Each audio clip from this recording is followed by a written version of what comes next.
अस्सलामुअलैकुम मेरे दोस्तों, मेरे भाइयों, मैं हूं आपका होस्ट जमालो।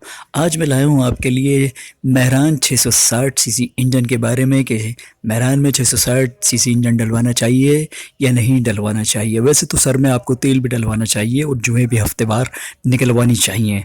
चलें मैं आपको बताता हूं, अगर आप बोल्ट टू बोल्ट यानी इंजन को निकाल कर बिल्कुल उसी बोल्ट टू बोल्ट इंजन को फिट करेंगे 660 सीसी का, तो ये बेहतर रहेगा आपके लिए, आपकी मेहरान बेहतर चलेगी।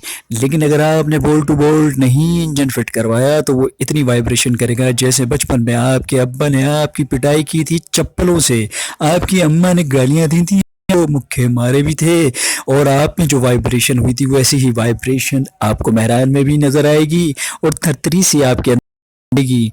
तो अगर आप अपनी गाड़ी को चाहते हैं बेहतर बनाना तो बिल्कुल अच्छा 660 सीसी इंजन जो कि वैगनार का है, 2003 का मॉडल, वो डलवाइए, वरना अपने सर में तेल डलवाइए और 800 सीसी वाली गाड़ी जो आपकी अपनी मेहरान है वो चलाइए।